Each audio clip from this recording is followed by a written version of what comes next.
Well, hey there, welcome back to Behind the Pulpit for, what is today, August the 14th, 2023. We're so glad that you're joining us today. My name's Bob Urbig. I'm one of the pastors here at Millington Baptist Church, and I am joined today by my esteemed colleagues. Here to my left, I got Scott Rajapi, Director of Administration and Connection Ministries here at the church. All right, Scott, we're glad you're here, and Sir.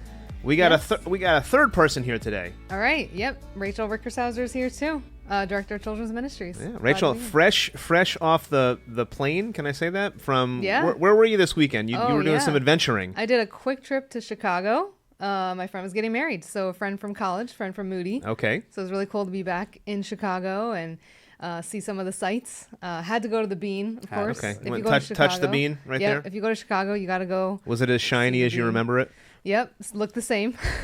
Okay. And but my college campus did not look the same. What happened? I got to walk through Moody, and they've done a lot of changes. They built a whole new building. They sold off some other land so that other people are building buildings now. Interesting. Yeah, okay. a lot of changes, but I think it's good. What was it like percentage-wise? How different was it from when you were there? I would say like one brand new building. Okay. And then there's like about four or five buildings total. So. Oh wow. Okay. That are new or no, total? No, total like on campus. Like so one new. Maybe 5 or 6 buildings total now. Okay. So was the wedding in the Loop or was it out of the Loop? Oh yeah. Well, I was definitely spending time in the Loop. That's like right by the river, so it's a really pretty area. Okay. And then, the wedding was at a church, Park Community Church. I think you had heard of that. Oh, before. Nice. So she got married at Park. Yeah. Okay. Yeah. And she also, my friend, I was telling Bob earlier. At the main campus? Yep. So okay. she got married at the main campus, but she works in Forest Glen. So okay. A little bit. Okay. I think that's Gotcha. North. But yeah, she's a fellow children's ministry director, so it's been really fun to have that in common with my friend from Moody. So very fun. And so, yeah, she works out in Chicago. Very fun. Well, Scott, Friday night, you were doing some fun things, too, along with a lot of other folks from our church. What was going on Friday night? I was. As a matter of fact, the last time I was in Chicago was for a wedding as well. Oh, very nice. Kind of neat. Yeah, it's a great city. Mm-hmm. So Friday night, we had a great time. The men's ministry had, I guess, promoted our night out at the ballpark, the Somerset Patriots ballpark. Yep. Okay. We try to do it every year. We've done it, I think, probably 4 out of the last 5 years or so. Okay. And this year, another great turnout. We had secured, I think, 72 tickets, 68 of which were sold. So we were just really pleased with the turnout. So there was 4 unsold tickets? Or just had like 4 open seats? Exactly. So well, we had reserved percentage-wise, that's pretty high. And, I was quite pleased because we had to secure those early on because it was a popular night. Fireworks night is always a popular night. They only have a few of them during the course of the season. But yeah, we just had a great night. It was beautiful weather. That always helps. The home team won. And I heard after the fact that the pitcher who happened to throw a 2-hitter is a highly touted prospect for the New York Yankees. So it's just kind of cool to see him take the mound, and perhaps in a short while he might be pitching for the big league team. Oh wow! So, all right, so we had a preview of what might be coming down the road in the Bronx. Perhaps, yeah. So everybody had a great time. It was a really fun time. So thanks for asking. All right. Well, sounds like a great weekend. I didn't do anything quite that exciting. Got to go to the pool. Took the kids out for a walk. Okay. So you guys are doing way more exciting things than me. That's okay. That's good times. All right. Well, let's talk about some things that are coming up in the life of our church body. We got a couple things, and since we got both Scott and Rachel here today, I figured we'd highlight 2 things. The first one is Awana first. We got on there. All right. So Rachel, tell us about Awana. I know you've been telling us before. We've been announcing this, but why don't you, since you're here, give us the update. Can't resist mentioning Awana since I'm here, right? So yeah, we got Awana coming up. So this is another discipleship program. It'll meet on Wednesday afternoon, evenings, starting October. So we have a lot of signups already, close to 20 signups. So we're excited about that. And yeah, we're gonna have registration open for a while. So we're gonna just trust the Lord and see which kids are gonna come. And we're thankful for a lot of volunteers already signed up and ready to serve. So if that's you out there listening, thank you so much. It's gonna be a great team. Really thankful. God is providing. All right. And then second, we had a roundtable yesterday for radical mentoring, which is starting very soon. Scott, you attended that roundtable. How was that? Tell us a bit about what you learned about radical mentoring yesterday. I did. So we have a group of some seasoned men that are spending some time mentoring other young men. And we were just quite pleased with the turnout. This was something that we had started last fall. It's quite a commitment. It's, I believe, a 9-month program, 9 or 10-month program.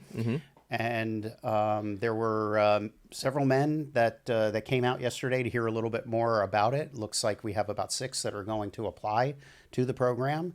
And so we're just real excited that this team of leaders has recommitted themselves to sacrificing their time in order to lead other men and guide and direct them in a mentoring relationship. So we're just excited about that. Applications are being accepted right now through the end of August. Where can they get the applications? They can get the application online. Okay. So they can go online and they can look for the Radical Mentoring Ministry program, and right there they'll be able to fill out an application. Those applications will determine whether or not we have 1, 2, or perhaps even more groups meeting.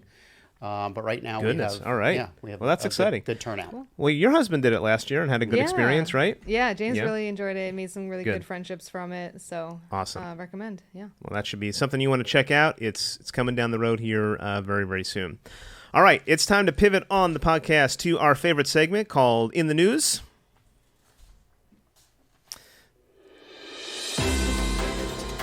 All right, so lots to talk about in the news today. Tim sent me a list of about 10 articles that I had to sift through to decide what we're going to do. But I think the one that's on the forefront of most people's minds is the weather. And I'll just mention here in Basking Ridge over the weekend, and maybe over in Chatham too, we had a tornado warning. Saturday night, I had to get the kids out of bed and go in the basement. It was a little crazy for a second. The wind was whipping. Sure was. Yeah, my wife said, "Do you think we should go?" I was like, "I don't know, I guess." And the wind just kicked up for about 15 minutes. Then we headed down there. But no tornado hitting our house, but I had to clean up a lot of branches on Saturday. So hopefully if you're living in the area, maybe that's something you had to contend with as well. And hopefully you were praying for Jesus to control the wind and the waves, even though we don't have waves right here. But it's a reminder that God's in control of all things. The other thing that's happening nationally that's been in the news is the Maui fires. Do we have a picture of the Maui fires and what's going on over there? I could not find. I do not have one. Okay. Well, anyway, some of you, if you just go online, you can look for the Maui fires. So I pulled up an article here that said the death toll from the Maui wildfires has climbed to 96. Here's what we know about the deadliest U.S. fire in over a century. So deadly fires spread rapidly through neighborhoods. By the way, Maui, is that the big one? It is not. It's no. not. It's one of the smaller ones. I should have pulled up a picture of Hawaii. I forgot which one. There's like, 5 islands? Anyway, there's so this was on one of the islands in Hawaii. I don't think it was the most populated one, and it's the largest natural disaster they've ever experienced, the governor said. Natural disaster, and it's going to take an incredible amount of time to recover from. They think the losses are approaching $6 billion. It's always crazy to me when these things happen, how much money it's going to cost to rebuild afterwards. And obviously other parts of the country have had kind of regular wildfires. I think about California and even Colorado. But this one was kind of weird. In Hawaii, I don't think Hawaii is the thing you think is going to have, the place you think is going to have wildfires. Yeah. So, you guys following this at all over the weekend? Got any thoughts on the wildfires? Of course, it's a major story. It's devastating. I believe the fires were started by lightning, if I'm not mistaken. And Was then- it? Okay. And then there was a storm, I think, that blew through, either a hurricane that was nearby, that just whipped up the winds and kind of fueled these fires. And of course, the island, at least part of the island, was very dry. And so it just swept over the island to the point where some people had to literally jump into the sea to save themselves. Just terrible, awful. Can't really even fathom the amount of devastation and what those poor folks are feeling right now. So need to continue to pray for them. It is very, very crazy. And again, from a Christian perspective, I think to reiterate, we do trust that God's sovereign. He's in control. And when tragedy strikes, he's still in control. And I think what we should be doing is praying for these families that were affected, praying that even in the midst of this, God comes in and works and draws people to Himself. But it's also something that we should grieve, because even natural disasters are the cosmic effect of sin interacting with the world, and death is something that we live with now in this post-fall world. Yeah. So even despite the tornado warnings that we experienced here locally, nothing in comparison to what those folks on Maui have experienced over the last week or so. But I too was woken up, Pastor Bob. In you the were? middle of the You night. woke up? I was. Did you go to the basement? Get the dog in the basement?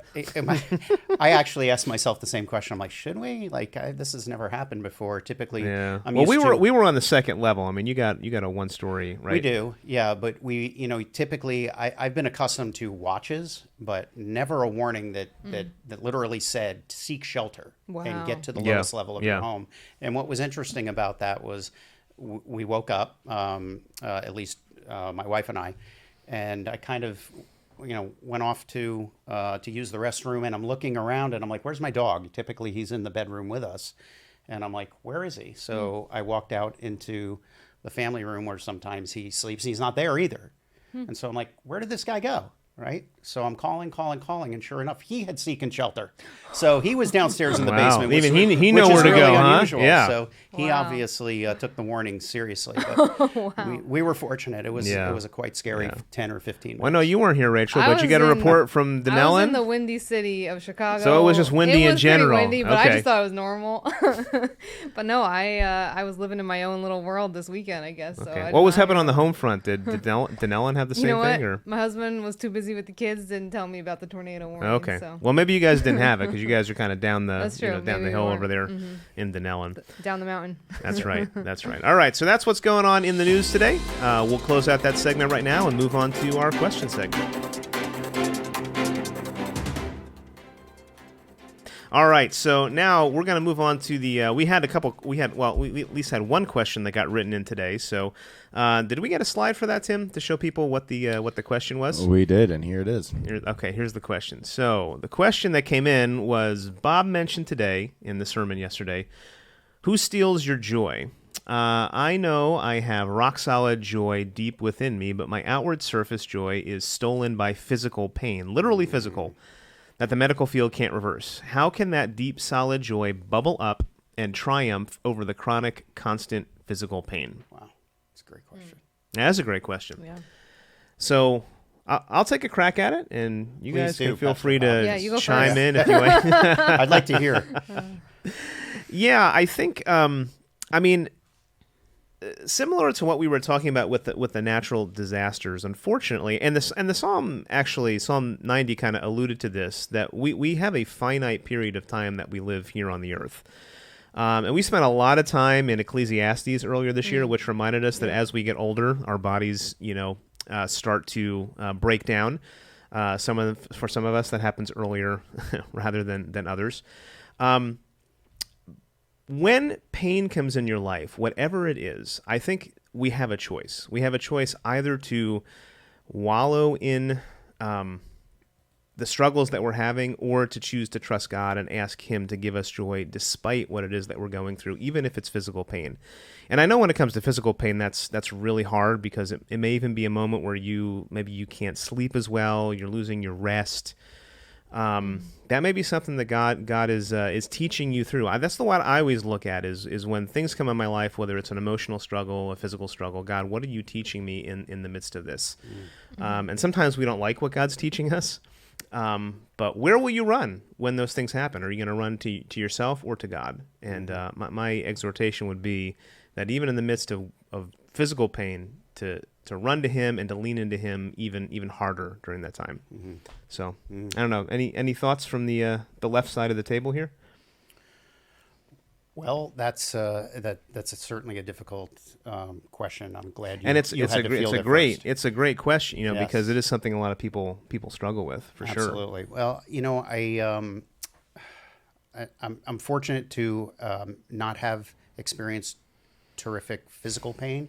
Other types of pain, certainly, but I'm reminded of the response of a beloved family member who has quite a few challenges as they age, and I'm looking at them as an example of how we can respond. And it seems as though, although the physical limitations continue to increase, God always seems to be providing a solution, maybe not a permanent solution, but a solution to the situation where they find themselves.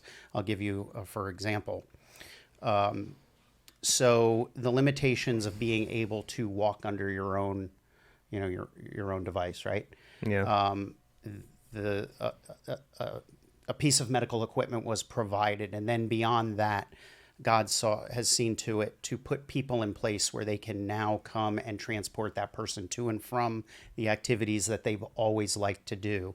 And now that person finds themselves in a situation where they're far removed from where they can take part in these activities, and an opportunity has now presented itself to move closer.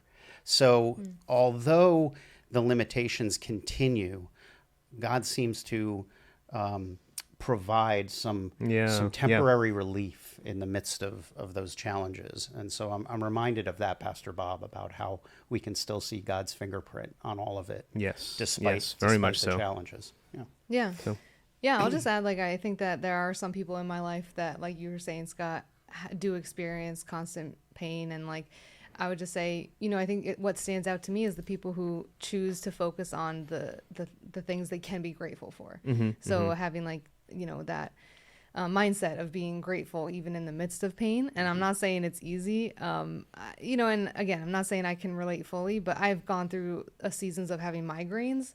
And I remember in those moments, the times that I have dealt with it best is when I just say to myself, okay, instead of focusing on myself, I'm just going to pray right now for all my friends and family who I know need prayer.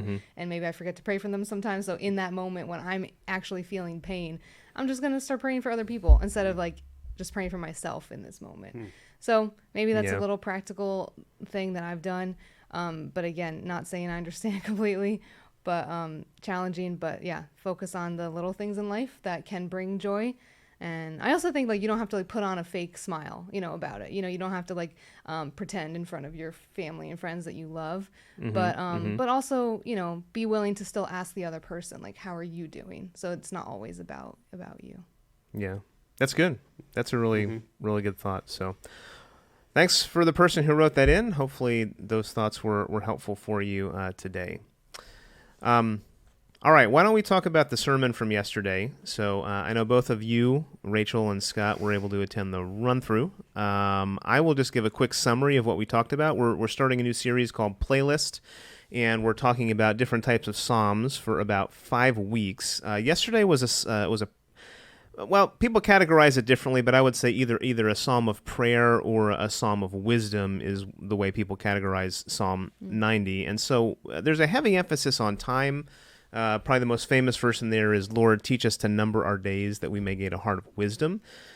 So we talked a lot about time and how there's a tension where all of us feel like we need more time in our lives. And the question is, how do we use our time? How are we spending our time? So in order to spend our time well, number our days well, we looked at three truths the psalm teaches. We first know where to dwell. Second, reflect on the dust. And then third, number your days. So knowing where to dwell was all about, verse 1 talks about making God, through Jesus Christ, our dwelling place, the place that is our home in the midst of tragedies and struggles, and making our whole life centered around him. Secondly, reflecting on the dust, really focus more about who we are, how our lives are short, how we're not the center of the universe. And when we reflect on the dust and recognize it's all about God, we use our time well and for his glory. And then when those two things are in place, then we can really number our days. And that was point number 3 that we looked at. Numbering our days. And one of the cool things about the message is we had this image of the paper chain that Rachel made. Chains. Paper chain. That was a lot there of fun. It is. Paper chains are things that are used to count down to something usually. Although we said in the message, the idea of numbering your days refers to a preset period of time that we all have on this earth. And the question was, how are you? Don't miss the links in every single moment of the day. So that was kind of some of the themes we talked about in the message. From what we covered, what questions did you guys have? Was there any particular themes that stuck out to you from Psalm 90 that are worthy of discussion here today? Not so much a question, but what or an observation. Yeah, what certainly jumped out at me was how you pointed out and how this psalm points out that wisdom is linked to time. Right. Mm-hmm. And, our purpose is to glorify God with the time that we've been given. Of course, he's the creator of time.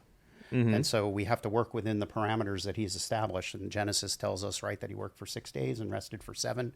And of course, depending on the profession that we choose, we may not necessarily have that luxury to always have the Sabbath rest on the same day, right? Because our schedules can change. But we definitely can make choices as to how we spend that time. And so regardless of what profession we choose, we all have the same 24/7 that we need to work with. And so there's a significance of wisely using the time that we've been given on earth. And of course, there are a lot of pursuits, right? We need rest for our body. Mm-hmm. We need to connect with our Creator. Sure. Right? We want to socialize and be available to our friends and our family. There are a lot of things. We have work-related responsibilities. We have to tend to the needs of our family. So all of these things are going to take a slice of that pie. And so we have to choose how we're going to spend that time. And so I think we need to look at, God and his example of, the time that he's given us and what he did with that during his creation, and use that as our guide. Always a challenge. Something that we all struggle with, balance, right? Mm-hmm, mm-hmm. But this is certainly something that I value hearing this message, Pastor Bob. So thanks for bringing that to us, because it is a reminder. It's something we need to think about all the time. Like it's just always it's a very practical thing that everybody deals with every day. Obviously, Mm-hmm. Yeah.